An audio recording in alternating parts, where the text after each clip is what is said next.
ಕರ್ತನಾದ ಯೇಸು ಕ್ರಿಸ್ತನ ದಿವ್ಯ ನಾಮದಲ್ಲಿ ನಿಮ್ಮೆಲ್ಲರಿಗೂ ಶಾಲೋಮ್. ಬನ್ನಿ ದೇವರ ವಾಕ್ಯಕ್ಕೆ ಹೋಗುವ ಹಾಗೆ.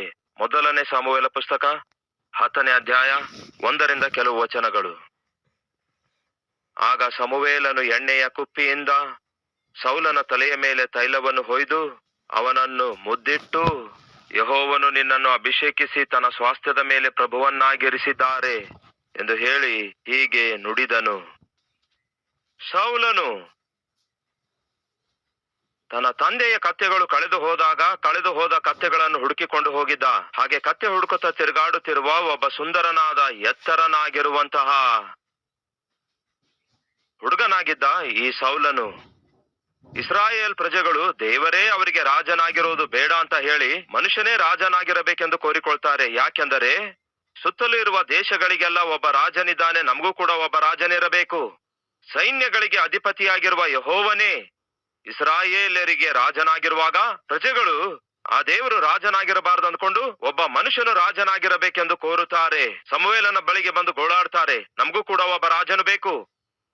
ಅಂದಾಗ ದೇವರೇ ಅಲ್ಲವೇ ನಿಮಗೆ ರಾಜನು? ದೇವರೇ ಅಲ್ಲವೇ ನಿಮ್ಮ ಅಧಿಕಾರಿ? ದೇವರೇ ಅಲ್ಲವೇ ನಿಮಗೆ ನಾಯಕನು? ದೇವರಲ್ಲ ನಮಗೆ ನಾಯಕನಾಗಿರಬೇಕಾದದ್ದು, ಒಬ್ಬ ಮನುಷ್ಯ ನಮಗೆ ನಾಯಕನಾಗಿರಬೇಕೆಂದು ಕೋರಿ ಸಮುವೇಲನ ಮುಂದೆ ಗೋಳಾಡಿದಾಗ ಸಮುವೇಲನು ದೇವರ ಮುಂದೆ ಬಂದು ಅಳುತ್ತಾನೆ. ಇದೇನು ದೇವರೇ, ನೀನೇ ನಾಯಕನಾಗಿ ನೀನೇ ರಾಜನಾಗಿ ಇಸ್ರಾಯೇಲ್ ಪ್ರಜೆಗಳನ್ನು ನಡೆಸುತ್ತಾ ಇದ್ರೆ ಈ ಮೂರ್ಖದ ಜನರು ಒಬ್ಬ ರಾಜನು ಬೇಕೆಂದು ಕೋರಿಕೊಳ್ತಾರಲ್ಲವೇ? ಆಗ ದೇವ್ರು ಹೇಳ್ತಾರೆ, ಸಮುವೇಲನೇ ನೀನ್ಯಾಕಯ್ಯ ಅಳುತ್ತಿ? ಅವರು ಬೇಡ ಅಂದಿದ್ದು, ಅವರು ತಳ್ಳಿ ಹಾಕಿದ್ದು ನಿನ್ನನ್ನಲ್ಲ ನನ್ನನ್ನು. ನನ್ನನ್ನೇ ಬೇಡ ಅಂದುಕೊಳ್ತಿದ್ದಾರೆ, ನನಗೆ ತಿರಸ್ಕರಿಸುತ್ತಿದ್ದಾರೆ. ಅವರು ಬೇಕು ಎಂಬುದಾಗಿ ಬಯಸುತ್ತಿರುವ ಒಬ್ಬ ಮನುಷ್ಯನನ್ನೇ ರಾಜನಾಗಿ ಮಾಡು. ಹೋಗಿ ಸೌಲನಿಗೆ ರಾಜನಾಗಿ ಅಭಿಷೇಕಿಸು ಅನ್ನುತ್ತಾರೆ. ಪ್ರಿಯರೇ, ಎಷ್ಟು ದೌರ್ಭಾಗ್ಯ ನೋಡಿ. ದೇವರೇ ಅವರಿಗೆ ನಾಯಕನಾಗಿದ್ದು, ದೇವರೇ ಅವರು ಮುಂದೆ ನಡೆಯುತ್ತಾ ಅವರಿಗೆ ಜಯ ಕೊಡುತ್ತಾ ಅವರಿಗೆ ಬೇಕಾಗಿರುವಂತಹ ಶ್ರೇಷ್ಠವಾದಂತಹ ಜೀವಿತ ಅನುಗ್ರಹಿಸಬೇಕೆಂದು, ಸಮೃದ್ಧಿ ಅನುಗ್ರಹಿಸಬೇಕೆಂದು ದೇವರೇ ಅವರ ಸಂಗಡ ಇದ್ರೆ ದೇವರನ್ನು ಅವರು ಬೇಡ ಅಂದುಕೊಂಡ್ರು.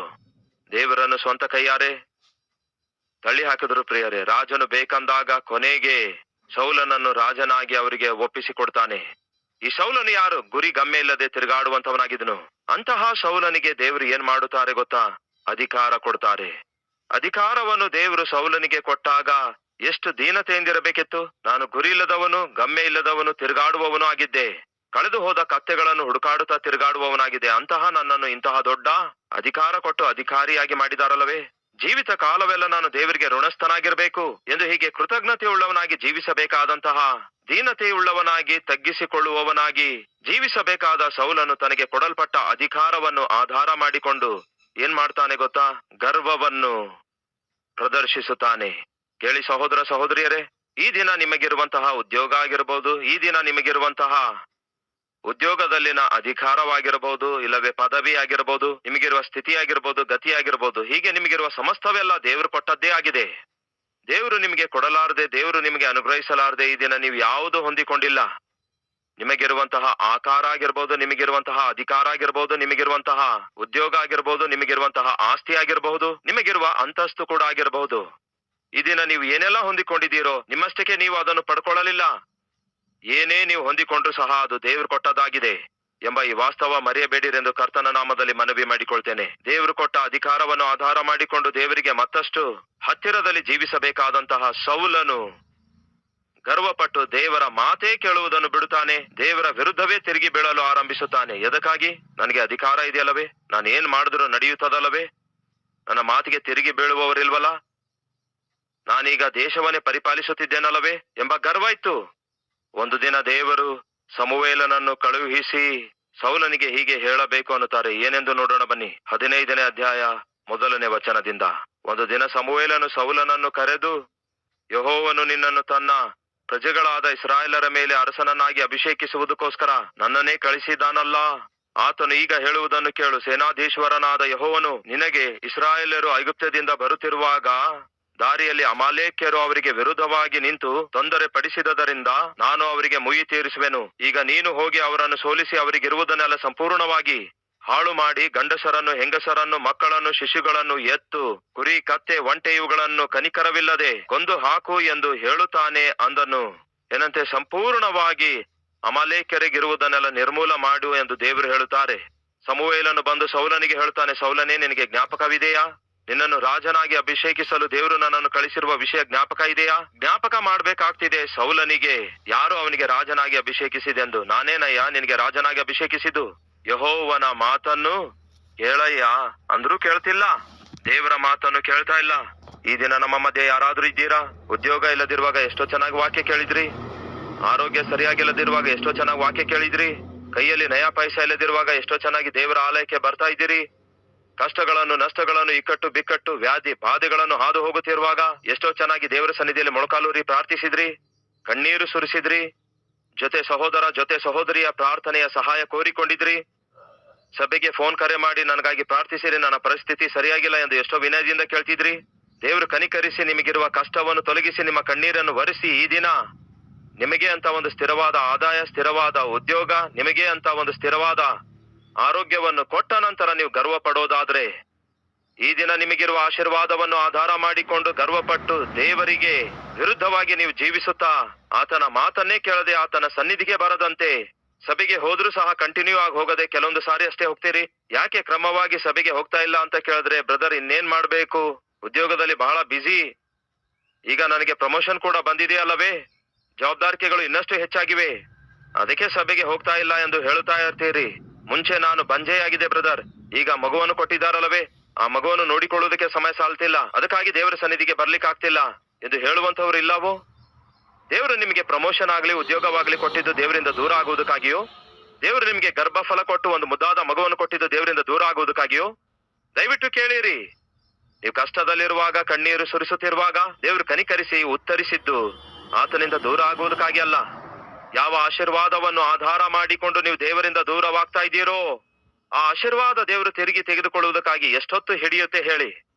ಒಂದು ಸಾರಿ ಆಲೋಚಿಸಿರಿ. ಆಯ್ತು ಸರಿ, ಯಾವ ಆಶೀರ್ವಾದಗಳನ್ನು ನಿಮಗೆ ಕೊಟ್ಟಿದ್ದೇನೋ, ಯಾವ ದಿವ್ಯದಾನ ನಿಮಗೆ ಕೊಟ್ಟಿದ್ದೇನೋ, ಆ ದಿವ್ಯದಾನ ಆಶೀರ್ವಾದ ನಿಮಗೆ ಕೊಡುವುದಕ್ಕಿಂತ ಮುಂಚೆ ನನ್ನ ಸುತ್ತಲೂ ತಿರುಗಾಡಿದ್ರಿ, ನನ್ನ ಪಾದ ಹಿಡ್ಕೊಂಡಿದ್ರಿ, ನನಗೆ ಬೇಡಿಕೊಂಡಿದ್ರಿ, ಯಾವಾಗ್ಲೂ ನನ್ನ ಮುಂದೆ ಕಾಣಿಸಿಕೊಳ್ತಿದ್ರಿ, ಬಾಯಿ ತೆರೆದು ಆರಾಧಿಸಿದ್ರಿ, ಮೊಳಕಾಲೂರಿ ಪ್ರಾರ್ಥಿಸಿದ್ದೀರಿ.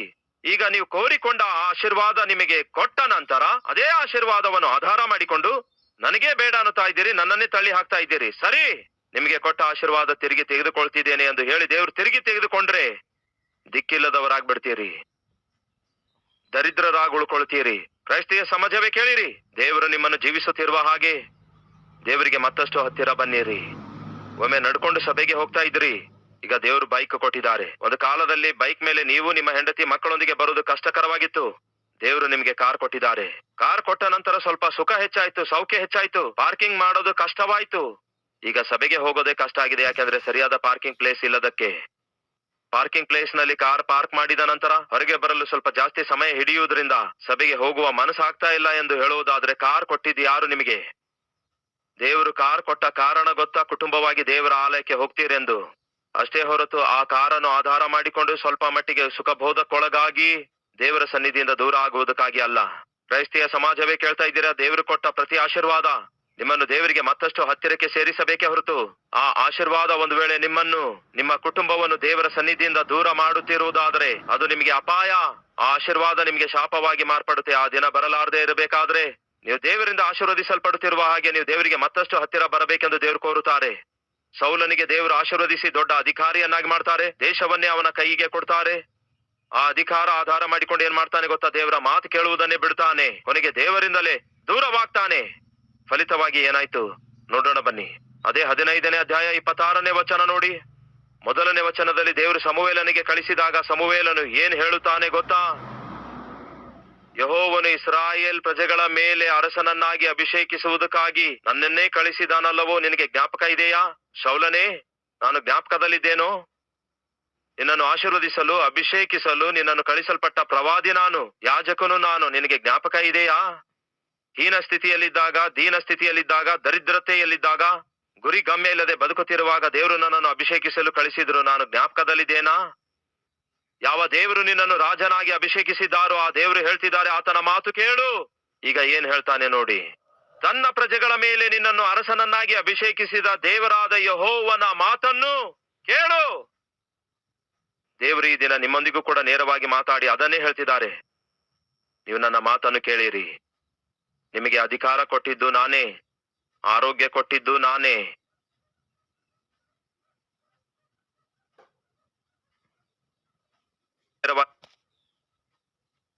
ಮಾತಾಡಿ ಅದನ್ನೇ ಹೇಳ್ತಿದ್ದಾರೆ. ನೀವು ನನ್ನ ಮಾತನ್ನು ಕೇಳಿರಿ. ನಿಮಗೆ ಅಧಿಕಾರ ಕೊಟ್ಟಿದ್ದು ನಾನೇ, ಆರೋಗ್ಯ ಕೊಟ್ಟಿದ್ದು ನಾನೇ, ಆಕಾರವನ್ನು ಅಂದವನ್ನು ಕೊಟ್ಟಿದ್ದು ನಾನೇ. ನಾನು ಕೊಡದ ಹೊರತು ನೀನು ಏನೂ ಹೊಂದಿಕೊಂಡಿಲ್ಲ. ಈ ದಿನ ನಿನಗಿರುವಂತಹ ಪ್ರತಿಯೊಂದು ಕೊಟ್ಟದ್ದು ನಾನೇ. ನನ್ನ ಮಾತು ಕೇಳು, ನನ್ನ ಮಾತು ಕೇಳು.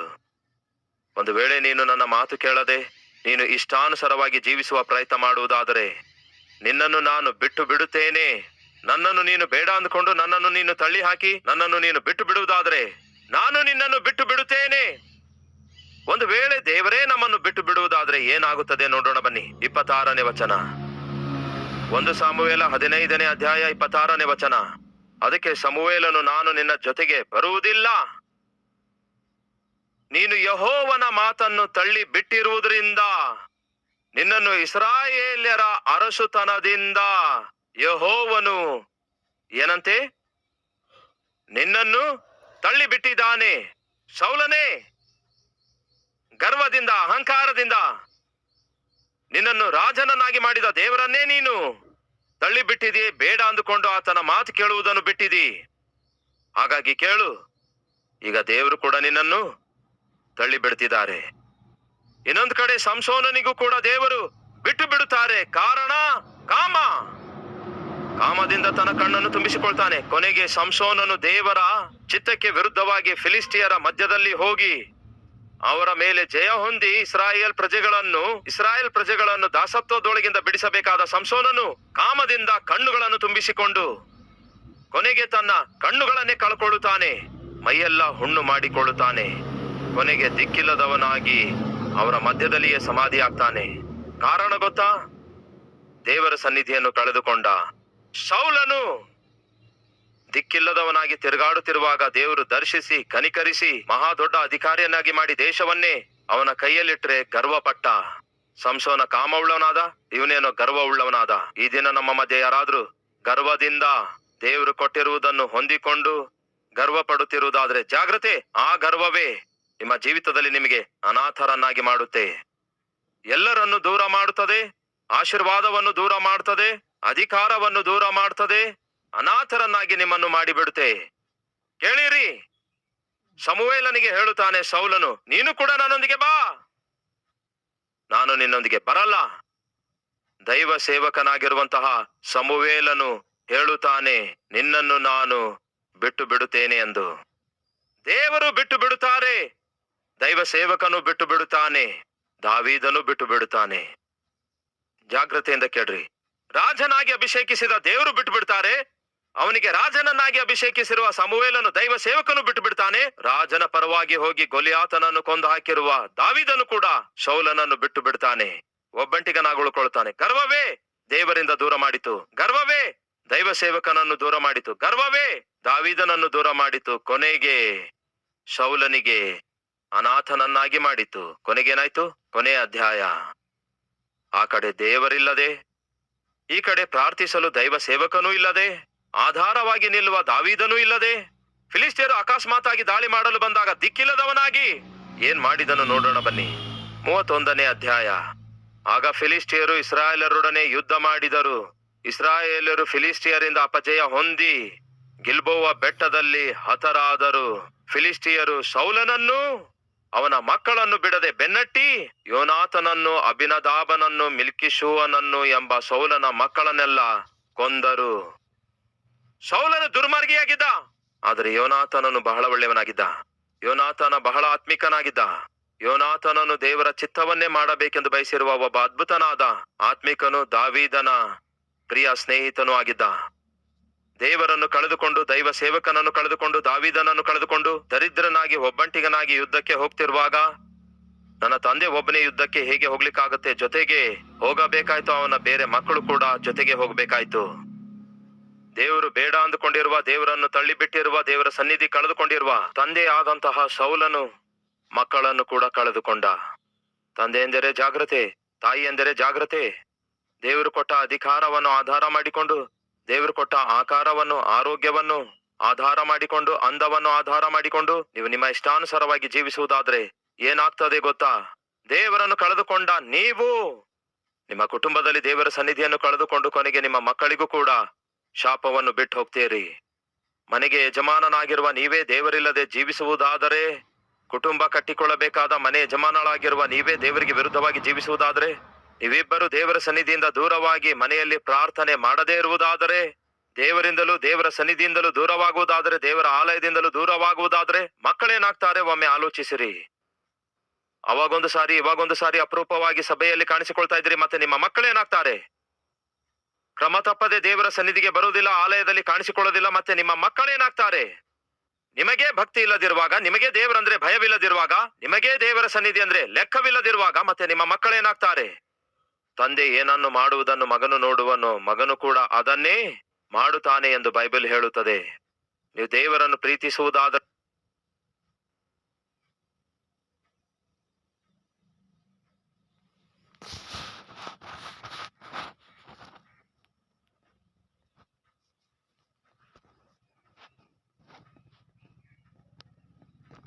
ಕಾಣಿಸಿಕೊಳ್ಳುವುದಾದರೆ ಮತ್ತೆ ನಿಮ್ಮ ಮಕ್ಕಳು ಯಾವಾಗ ಪ್ರತ್ಯಕ್ಷವಾಗ್ತಾರೆ? ಕೇಳಿ ತಾಯಂದಿರೇ, ಕೇಳಿ ತಂದೆಯಂದಿರೇ, ಈ ದಿನ ನೀವು ದೇವರಿಗೆ ಮತ್ತಷ್ಟು ಹತ್ತಿರದಲ್ಲಿ ಜೀವಿಸಬೇಕು.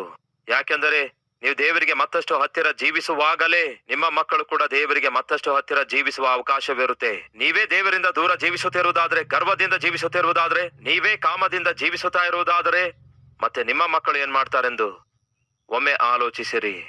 ಆ ದಿನ ಸೌಲನು ದೇವರನ್ನು ಕಳೆದುಕೊಂಡು, ದೇವರ ಜೊತೆ ಇರುವಿಕೆ ಇಲ್ಲದೆ, ದೈವ ಸೇವಕನ ಪ್ರಾರ್ಥನೆ ಇಲ್ಲದೆ, ದಾವೀದನ ಸಹಾಯವಿಲ್ಲದೆ ಯುದ್ಧಕ್ಕೆ ಹೋದ. ಪ್ರಿಯರೇ, ಮಕ್ಕಳು ಕೂಡ ಪಾಪ ತಂದೆಯನ್ನು ಕಾಪಾಡಿಕೊಳ್ಳುವ ಪ್ರಕ್ರಿಯೆಯಲ್ಲಿ ಅವರು ಕೂಡ ಹೋಗಿ ಸಾಯ್ತಾರೆ. ಪ್ರಿಯರೇ, ಕೊನೆಗೆ ಸೌಲನು ಫಿಲಿಸ್ಟಿಯರ ಕೈಗೆ ಸಿಕ್ಕಾಗ ಅವರು ನಾನಾ ಹಿಂಸೆಗೆ ಗುರಿಪಡಿಸುತ್ತಾರೆ ಅಂದ್ಕೊಂಡು, ನರಕ ಯಾತನೆ ಕೊಡ್ತಾರೆ ಅಂದ್ಕೊಂಡು ತನ್ನ ಕತ್ತಿ ತೆಗೆದುಕೊಂಡು ತಾನೇ ಹೆರಿದುಕೊಂಡು ಸಾಯ್ತಾನೆ. ಜಾಗ್ರತೆಯಿಂದ ಆಲೋಚಿಸಿರಿ. ದೇವರ ಸನ್ನಿಧಿಯನ್ನು ಕಳೆದುಕೊಂಡಿರುವಂತಹ ಅಂದನಾಗಿರುವ, ಬಹು ಬಲಿಷ್ಠನಾಗಿರುವ ಸಂಸೋನನು ಏನ್ ಮಾಡಿದ ಹೇಳಿ? ತನ್ನನ್ನು ತಾನೇ ಸಾಯಿಸಿಕೊಂಡ. ದೇವರ ಸನ್ನಿಧಿಯನ್ನು ಕಳೆದುಕೊಂಡು ಅಹಂಕಾರ ಪಡುತ್ತಿರುವಂತಹ ಮತ್ತು ಅಧಿಕಾರ ಪಡೆದುಕೊಂಡು ದೇವರ ಸನ್ನಿಧಿಯಿಂದ ದೂರವಾಗಿರುವಂತಹ ಸೌಲನು ತನ್ನನ್ನು ತಾನೇ ಹತ್ಯೆ ಮಾಡಿಕೊಂಡ. ದೇವರು ನಿಮಗೆ ಕೊಟ್ಟ ಆಶೀರ್ವಾದಗಳನ್ನು ಆಧಾರ ಮಾಡಿಕೊಂಡು ದೇವರಿಂದ ದೂರ ಹೋಗುತ್ತಿರುವುದಾದ್ರೆ ಕೇಳಿರಿ, ನೀವು ನಿಮ್ಮ ಸ್ವಂತ ಕೈಯಾರೆ ನಿಮ್ಮ ಜೀವಿತವೇ ಅಂತ್ಯಗೊಳಿಸಿಕೊಳ್ಳುತ್ತೀರಿ. ರೂತಳ ಪುಸ್ತಕ 1ನೇ ಅಧ್ಯಾಯ. ನ್ಯಾಯಸ್ಥಾಪಕರು ಆಳುತ್ತಿದ್ದಾಗ ದೇಶದಲ್ಲಿ ಬರ ಬಂದದರಿಂದ ಯೆಹೂದ ಪ್ರಾಂತದ ಬೆತ್ಲೆಹೇಮಿನವನೊಬ್ಬನು ತನ್ನ ಹೆಂಡತಿ 2 ಕುಮಾರರ ಸಹಿತವಾಗಿ ಮೋವಾಬ್ ದೇಶದಲ್ಲಿ ವಾಸ ಮಾಡಬೇಕೆಂದು ಹೊರಟು ಹೋದನು. ಆ ಮನುಷ್ಯನ ಹೆಸರು ಎಲಿಮೆಲೇಕನು, ಅವನ ಹೆಂಡತಿ ಹೆಸರು ನವೋಮಿ, ಅವನ 2 ಮಕ್ಕಳ ಹೆಸರು ಮಹಲೋನು, ಕಿಲ್ಲೋನು ಎಂದಾಗಿತ್ತು. ಇವರು ಯೆಹೂದ ದೇಶದ ಬೆತ್ಲೆಹೇಮಿನವರಾದ ಎಫ್ರಾತಿದಲ್ಲಿರುವವರು. ಇವರು ಮೋವಾಬ್ ದೇಶಕ್ಕೆ ಹೋಗಿ ವಾಸವಾಗಿದ್ದರು. ನವೋಮಿಯ ಗಂಡನಾದ ಎಲಿಮೆಲೇಕನು ಸತ್ತ ನಂತರ ಆಕೆಯು 2 ಮಕ್ಕಳೊಡನೆ ಉಳಿದಳು. ಇವರಿಬ್ಬರು ಮೋವಾಬ್ ಸ್ತ್ರೀಯರನ್ನು ಮದುವೆ ಮಾಡಿಕೊಂಡರು. ಅವರಲ್ಲಿ ಒಬ್ಬಳ ಹೆಸರು ಓರ್ಫಾ, ಮತ್ತೊಬ್ಬಳ ಹೆಸರು ರೂತಳು. ಅವರು ಹೆಚ್ಚು ಕಡಿಮೆ 10 ವರ್ಷ ಅಲ್ಲಿ ನಿವಾಸಿಸಿದ ನಂತರ ಮಹಲೋನನು, ಕಿಲಿಯೋನನು 2 ಸತ್ತರು. ಹೀಗೆ ಆ ಸ್ತ್ರೀಯು ಗಂಡನನ್ನು, 2 ಮಕ್ಕಳನ್ನು ಕಳೆದುಕೊಂಡು ಒಬ್ಬಳೇ ಉಳಿದಳು, ಅಂದರೆ ದಿಕ್ಕಿಲ್ಲದವಳಾದಳು.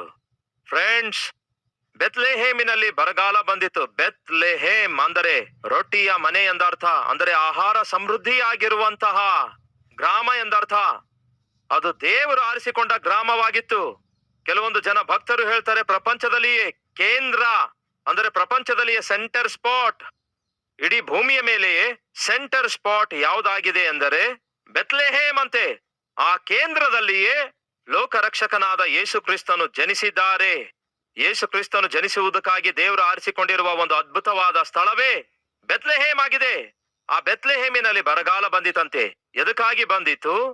ಯಾಕೆ ಕಷ್ಟ ಬಂದಿತ್ತು? ಯಾಕೆ ಅವರು ಹಸುವೆಯಿಂದ ಬಳಲಿದ್ರು? ಯಾಕೆ ಅವರು ಹೊಟ್ಟೆ ಹಸಿವಿನಿಂದ ಬಳಲುತ್ತಿರುವಂತಹ ದಿಕ್ಕಿಲ್ಲದ ಸ್ಥಿತಿಗೆ ಸೇರಿದ್ರು? ಕಾರಣವೇನು? ಈ ದಿನ ನಮ್ಮ ಮಧ್ಯೆ ಯಾರಾದ್ರೂ ಇದ್ದೀರಾ? ಹಸುವೆಯಿಂದ ಬಳಲುತ್ತಿದ್ದೇವೆ ಬ್ರದರ್.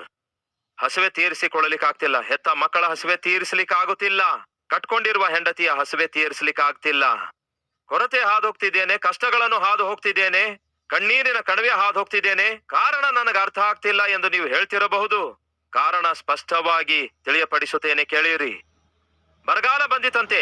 ಯಾಕೆ ಬಂದಿತ್ತು ಎಂದು ಒಂದು ಪೇಜ್ ಹಿಂದೆ ನೋಡುವಾಗ ಅರ್ಥ ಆಗುತ್ತೆ. ಅಂದರೆ ನ್ಯಾಯಸ್ಥಾಪಕರ ಪುಸ್ತಕದ ಕೊನೆಯ ಅಧ್ಯಾಯದಲ್ಲಿ ನೋಡುವುದಾದರೆ ಕೊನೆ ವಚನ ಬರಗಾಲ ಯಾಕೆ ಬಂತೆಂದು ಹೇಳುತ್ತೆ. ಆ ಕಾಲದಲ್ಲಿ ಇಸ್ರಾಯೇಲರೊಳಗೆ ಅರಸನಿರಲಿಲ್ಲ. ಪ್ರತಿಯೊಬ್ಬನು ತನ್ನ ಇಷ್ಟಾನುಸಾರವಾಗಿ ಜೀವಿಸುತ್ತಾ ಇದ್ದ. ಅರ್ಥವಾಯ್ತಾ? ನ್ಯಾಯಸ್ಥಾಪಕರು ಪರಿಪಾಲಿಸುತ್ತಿರುವ ಕಾಲದಲ್ಲಿ ಪ್ರತಿಯೊಬ್ಬನು ತನ್ನ ಇಷ್ಟಾನುಸಾರವಾಗಿ ಜೀವಿಸುತ್ತಿದ್ದಾನೆ. ದೇವರು ಇಲ್ಲದಂತೆ ಜೀವಿಸುತ್ತಿದ್ದಾನೆ.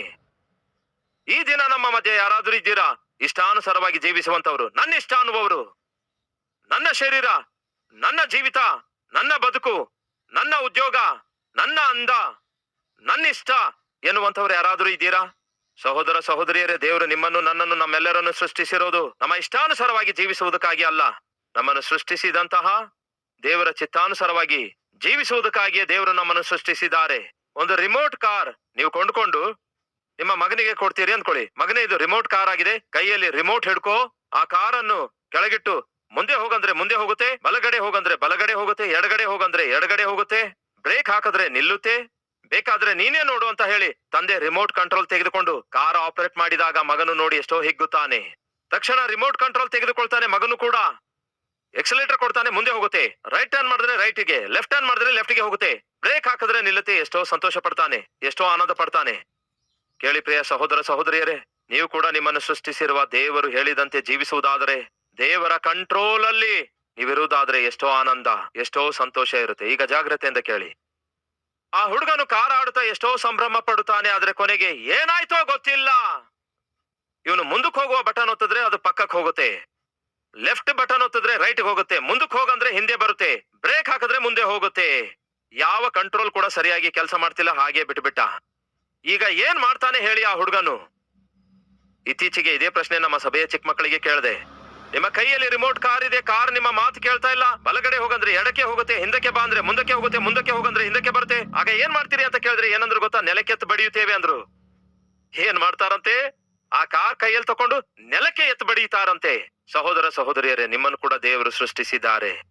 ಆತನ ಚಿತ್ತಾನುಸಾರವಾಗಿ ಜೀವಿಸುತ್ತೀರಿ ಎಂದು, ಆತನ ಇಷ್ಟಾನುಸಾರವಾಗಿ ಜೀವಿಸುತ್ತೀರಿ ಎಂದು, ಆತನ ಮಾರ್ಗದಲ್ಲಿ ನಡೆಯುತ್ತೀರಿ ಎಂದು, ಆತನ ಮಾತು ಕೇಳುತ್ತೀರಿ ಎಂದು ದೇವರು ನಿಮ್ಮನ್ನು ನನ್ನನ್ನು ಸೃಷ್ಟಿಸಿದರೆ, ಆತನ ಮಾತು ಕೇಳದೆ ನೀವು ನಿಮ್ಮ ಇಷ್ಟಾನುಸಾರವಾಗಿ ಜೀವಿಸುವುದಾದ್ರೆ, ಒಂದು ವೇಳೆ ದೇವರು ನಿಮ್ಮನ್ನು ನೆಲಕ್ಕೆತ್ತಿ ಬಡಿಯುವುದಾದರೆ ಸತ್ತು ಹೋಗುತ್ತೀರಿ.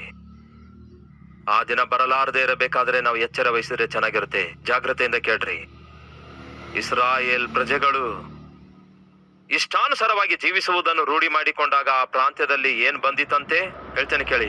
ಬರಗಾಲ ಬಂದಿತಂತೆ. ಈ ದಿನ ನಿಮ್ಮ ಜೀವಿತದಲ್ಲಿ ಬರಗಾಲ ಇದೆಯಾ? ಈ ದಿನ ನಿಮ್ಮ ಜೀವಿತದಲ್ಲಿ ಕಷ್ಟ ಇದೆಯಾ? ಈ ದಿನ ನಿಮ್ಮ ಜೀವಿತದಲ್ಲಿ ಹಸುವೆಯಿಂದ ಬಳಲುತ್ತಾ ಇದ್ದೀರಾ? ಹಸುವೆ ತೀರಿಸಿಕೊಳ್ಳಲಿಕ್ಕಾಗದಂತಹ ಸ್ಥಿತಿಗೇನಾದರೂ ಸೇರಿದೀರಾ? ಅದಕ್ಕೆ ಕಾರಣ ಹೇಳೋಣಂತೀರಾ? ಇಷ್ಟಾನುಸಾರವಾಗಿ ನೀವು ಜೀವಿಸಿದ್ದೀರಿ. ಅದಕ್ಕೆ ಸ್ವಂತ ಕೈಯಾರೆ ಕಷ್ಟಗಳನ್ನೆಲ್ಲ ತಂದುಕೊಂಡಿದ್ದೀರಿ. ನಿಮ್ಮ ಜೀವಿತದಲ್ಲಿ ಕಷ್ಟಗಳು ಬಂದಾಗ, ಹೊಟ್ಟೆ ಹಸುವಿನಿಂದ ಬಳಲುತ್ತಿರುವಾಗ, ಅದಕ್ಕೆ ಕಾರಣ ಏನೆಂದು ತಿಳಿದುಕೊಂಡು ದೇವರ ಬಳಿಗೆ ಬಂದು ಕ್ಷಮಾಪಣೆ ಕೋರಿಕೊಳ್ಳುವುದಾದರೆ ದೇವರು ನಿಮ್ಮ ಹೊಟ್ಟೆ ತುಂಬಿಸ್ತಾರೆ. ಆದ್ರೆ ದೇವರು ಇಲ್ಲದಂತೆ ನೀವು ಜೀವಿಸುವುದಾದರೆ ಎಲ್ಲಿಗೆ ಹೋಗಿ ಉದ್ಧಾರ ಆಗ್ಲಿಕ್ಕಾಗುತ್ತೆ ಹೇಳಿ? ಬರಗಾಲ ಇದೆ ಎಂದು, ಹಸುವೆಯಿಂದ ಬಳಲುತ್ತಿದ್ದೇವೆಂದು, ಕಷ್ಟ ತೀರಿ ಹೋಗ್ತಾ ಇಲ್ಲವೆಂದು, ದುಬೈಗೆ ಹೋದ್ರೆ ಕಷ್ಟಗಳು ತೀರಿ ಹೋಗ್ತಾವೋ? ಇಂಗ್ಲೆಂಡ್ಗೆ ಹೋದ್ರೆ ಕಷ್ಟಗಳು ತೀರಿ ಹೋಗ್ತಾವೋ? ಅಮೆರಿಕಕ್ಕೆ, ಆಸ್ಟ್ರೇಲಿಯಾಗೆ ಹೋದ್ರೆ ಕಷ್ಟಗಳು ತೀರಿ ಹೋಗ್ತಾವೋ? ದರಿದ್ರತನ ನಿಮ್ಮಲ್ಲಿ ಇಟ್ಕೊಂಡು, ಶನಿ ನಿಮ್ಮೊಳಗಡೆ ಇಟ್ಕೊಂಡು, ಪಾಪ ನಿಮ್ಮೊಳಗಡೆ ಇಟ್ಕೊಂಡು ನೀವು ಎಲ್ಲಿಗೆ ಹೋಗಿ ಉದ್ಧಾರವಾಗ್ತೀರಿ ಹೇಳ್ರಿ? ಗಂಡನಾದ ಎಲಿಮೆಲೇಕನು ಹೆಂಡತಿಯಾದ ನವೋಮಿಗೆ ಹೇಳ್ತಾನೆ, ಇಲ್ಲಿದ್ರೆ ನಾವು ಬದುಕೋದಿಲ್ಲ, ಈ ಸ್ಥಳ ನಮಗೆ ಅನುಕೂಲವಾಗಿಲ್ಲ, ನಾವು ಮೊವಾಬ್ ದೇಶಕ್ಕೆ ಹೋಗೋಣ. ಮೊವಾಬ್ ದೇಶ ಶಪಿತವಾದ ದೇಶವಾಗಿತ್ತು. ಮೊವಾಬ್ ದೇಶ ದೇವರಿಲ್ಲದ ದೇಶವಾಗಿತ್ತು. ದೇವರನ್ನು ಲೆಕ್ಕಿಸಲಾರದ ದೇಶವಾಗಿತ್ತು. ಅಂತಹ ದೇಶಕ್ಕೆ ಹೋಗ್ತಾರಂತೆ. ಅಲ್ಲಿಗೆ ಹೋಗಿ ಏನನ್ನು ತಾನೇ ಗೊತ್ತಾ? ಬದುಕಿಸುತ್ತೇನೆ, ನಿನ್ನನ್ನು ಬದುಕಿಸುತ್ತೇನೆ, ಮಕ್ಕಳನ್ನು ಬದುಕಿಸುತ್ತೇನೆ, ಬಾ ಎಂದು ಹೇಳಿ ಹೆಂಡತಿ ಮಕ್ಕಳನ್ನು ಕರೆದೊಯ್ತಾನೆ. ಪ್ರಿಯರೇ, ಬದುಕಿಸುತ್ತೇನೆ ಎಂದು ಹೇಳಿದಂತವನು ತಾನೇ ಕೊನೆಗೆ ಅಕಸ್ಮಾತ್ ಆಗಿ ಸತ್ ಹೋಗುತ್ತಾನೆ. ಅದಕ್ಕಾಗಿಯೇ ದೇವರಿಲ್ಲದಂತಹ ಸ್ಥಳಗಳಿಗೆ ನೀವು ಹೋಗಿ, ದೇವರು ಬರಲಾರದಂತಹ ಸ್ಥಳಕ್ಕೆ ನೀವು ಹೋಗಿ, ದೇವರ ಸಹವಾಸ ಸನ್ನಿಧಿಯನ್ನು ಕಳೆದುಕೊಂಡು ನೀವು ಎಲ್ಲೆಲ್ಲಿಗೋ ಹೊರಟು ಹೋಗಿ, ನನ್ನ ಹೆಂಡತಿಯನ್ನು ಪೋಷಿಸುತ್ತೇನೆ, ಮಕ್ಕಳನ್ನು ಪೋಷಿಸುತ್ತೇನೆ, ಬ್ಯಾಂಕ್ ಬ್ಯಾಲೆನ್ಸ್ ಹೆಚ್ಚಿಸಿಕೊಳ್ತೇನೆ, ಸ್ವಲ್ಪ ದುಡ್ಡನ್ನು ಉಳಿತಾಯ ಮಾಡಿಕೊಳ್ತೇನೆ ಅಂದುಕೊಳ್ಳುವಂಥದ್ದು ಅದು ಕೇವಲ ನಿಮ್ಮ ಮೂರ್ಖತ್ವ ಆಗಿರುತ್ತೆ. ಬೈಬಲ್ನಲ್ಲಿ ನಾವು ನೋಡ್ತೇವೆ, ಎಲಿಮೆಲೇಕನು ತನ್ನ ಹೆಂಡತಿಯಾದ ನವೋಮಿಯನ್ನು, ತನ್ನ 2 ಮಕ್ಕಳನ್ನು ಎಲ್ಲಿಗೆ ಕರೆದೊಯ್ದ? ಮೊವಾಬ್ ದೇಶಕ್ಕೆ ಒಯ್ದನಂತೆ. ದೇವರು ಇಲ್ಲದಿರುವಂತಹ, ದೇವರು ಬರದಿರುವಂತಹ ದೇಶಕ್ಕೆ ಕರೆದೊಯ್ದನಂತೆ. ಹಾಗೆ ಹೊರಟು ಹೋಗುವಾಗ ದೇವರ ಪರ್ಮಿಷನ್ ಪಡೆದುಕೊಳ್ಳಲಿಲ್ಲ. ತನ್ನ ಇಷ್ಟ ಮಾಡಬೇಕೆಂದು ಆಶಿಸಿದ. ಯಾವಾಗ ಮನುಷ್ಯ ತನ್ನ ಇಷ್ಟಾನುಸಾರವಾಗಿ ಜೀವಿಸುವ ಪ್ರಯತ್ನ ಮಾಡುತ್ತಾನೋ, ಕಷ್ಟ ತಂದುಕೊಳ್ತಾನೆ, ಕೊರತೆಗಳನ್ನು ತಂದುಕೊಳ್ತಾನೆ, ಹೊಟ್ಟೆ ಹಸುವಿನಿಂದ ಬಳಲುವಂತೆ ಮಾಡಿಕೊಳ್ತಾನೆ. ಕೊನೆಗೆ ಏನಾಯ್ತು? ಬದುಕಿಸುತ್ತೇನೆ ಎಂದು ಹೇಳಿ ಕರೆದೊಯ್ದವನು ತಾನೇ ಸತ್ತೋದ ಪ್ರಿಯರೇ. ದೇವರು ಇಲ್ಲದಿರುವುದಾದರೆ ಕೊನೆಗುಳಿಯುವುದು ಅದೇ ಗತಿ. ಆ ತಂದೆಯನ್ನು ನಂಬಿ ಹೊರಟು ಹೋಗಿರುವ ಮಕ್ಕಳು ಕೂಡ ಸತ್ತು ಹೋದ್ರು. ಆ ಮನೆಯಲ್ಲಿರುವ ನವೋಮಿ, ಓರ್ಫಾ, ರೂತಳು, ಈ ಮೂವರು ಸ್ತ್ರೀಯರು ಕೂಡ ತಮ್ಮ ಗಂಡನನ್ನು ಕಳೆದುಕೊಂಡು ವಿಧವೆಯರಾಗಿ ಉಳ್ಕೊಂಡ್ರು. ಬಾಡಿ ಹೋದ ಜೀವಿತ ಅವರದಾಯ್ತು. ಇದರಿಂದ ಏನರ್ಥ ಆಗುತ್ತೆ ನಮಗೆ? ದೇವರನ್ನಾಗಲಿ ದೇವರ ಸನ್ನಿಧಿಯನ್ನಾಗಲಿ ನಾವು ಕಳೆದುಕೊಳ್ಳುವುದಾದರೆ, ಆತನಿಂದ ದೂರ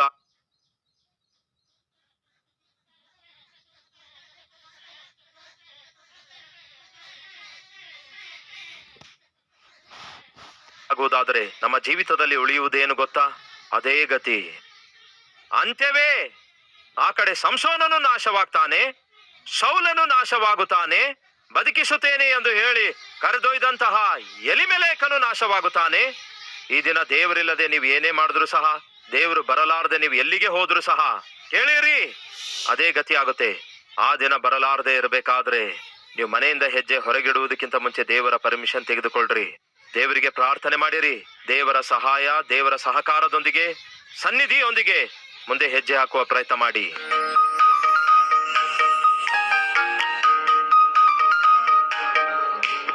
ಮಹಾಪರಿಶುದ್ಧನಾದ ಪ್ರೀತಿಯುಳ್ಳ ತಂದೆಯೇ, ಬಹು ನೇರವಾಗಿ, ಬಹು ಸ್ಪಷ್ಟವಾಗಿ ಪ್ರತಿಯೊಬ್ಬರೊಂದಿಗೆ ಮಾತಾಡಿದಕ್ಕಾಗಿ ನಿಮಗೆ ವಂದನೆಗಳು, ಸ್ತುತಿ, ಸ್ತೋತ್ರಗಳನ್ನು ಸಲ್ಲಿಸುತ್ತೇನೆ ದೇವರೇ. ನಿಮ್ಮಂತೆ ಮನುಷ್ಯನನ್ನು, ಮನುಷ್ಯನ ಅಂತರಂಗವನ್ನು ನೋಡಲು ಶಕ್ತನಾದಂತಹ ದೇವರು ಯಾರಿದ್ದಾರೆ? ನಾವೆಂಥವರೆಂದು, ನಮ್ಮ ಹೃದಯ ಸ್ಥಿತಿ ಎಂಥದೆಂದು, ನಮ್ಮ ಪಾಪಿಷ್ಟ ಬದುಕು ಎಂಥದಾಗಿದೆ ಎಂದು, ಯಾರು ಇಲ್ಲದಿರುವಾಗ ನಾವು ಏನು ಮಾಡುತ್ತೇವೆ, ಏನು ನೋಡುತ್ತೇವೆ ಎಂದು ಸಮಸ್ತವನ್ನು ಅರಿತ ದೇವರು ನೀವಾಗಿದ್ದೀರಿ. ಈ ದಿನ ನೇರವಾಗಿ ನಿಮ್ಮ ಮಕ್ಕಳೊಂದಿಗೆ ಮಾತಾಡಿದ್ದೀರಿ. ನೀವು ಕೊಟ್ಟ ಅಧಿಕಾರವನ್ನು ಆಧಾರ ಮಾಡಿಕೊಂಡು ಅಹಂಭಾವದಿಂದ, ಗರ್ವದಿಂದ ನಾಶನವಾಗುತ್ತಾನೆ ಸೌಲನು. ಇಷ್ಟಾನುಸಾರವಾಗಿ ಜೀವಿಸುವುದನ್ನು ರೂಢಿ ಮಾಡಿಕೊಂಡು ನಿಮ್ಮಿಂದ ದೂರವಾದಂತಹ ಎಲಿಮೆಲೇಕನು ತನ್ನ ಕುಟುಂಬವನ್ನು ಯಾವ ರೀತಿ ನಷ್ಟಪಡಿಸಿಕೊಂಡನೆಂದು ನಾವು ನೋಡಿದ್ದೇವೆ. ಈ ವಾಸ್ತವವನ್ನು ಗ್ರಹಿಸಿ ಈ ದಿನ ಮೊದಲುಗೊಂಡು ನಿಮ್ಮಲ್ಲಿ ಭಯಭಕ್ತಿಯುಳ್ಳವರಾಗಿ ಬದುಕುವ ಭಾಗ್ಯ ನಮ್ಮೆಲ್ಲರಿಗೂ ದಯಪಾಲಿಸಿರಿ. ನಿಮ್ಮಂತೆ ಜೀವಿಸುವ ಕೃಪೆ ದಯಪಾಲಿಸಿರಿ ಎಂದು ಇನ್ನೆಂದಿಗೂ ನಿಮ್ಮನ್ನು, ನಿಮ್ಮ ಸನ್ನಿಧಿಯನ್ನು, ನಿಮ್ಮನ್ನು, ನಿಮ್ಮ ವಾಕ್ಯವನ್ನು, ನಿಮ್ಮನ್ನು, ನಿಮ್ಮ ಚಿತ್ತವನ್ನು ನಿರ್ಲಕ್ಷ್ಯ ಮಾಡದಂತೆ ನಿಮಗೆ ಎಲ್ಲ ಮಹಿಮೆ, ಘನತೆ, ಪ್ರಭಾವವನ್ನು ಸಲ್ಲಿಸುತ್ತಾ ಯೇಸುವಿನ ನಾಮದಲ್ಲಿ ಬೇಡಿ ಹೊಂದಿದ್ದೇವೆ ತಂದೆಯೇ. ಆಮೇನ್.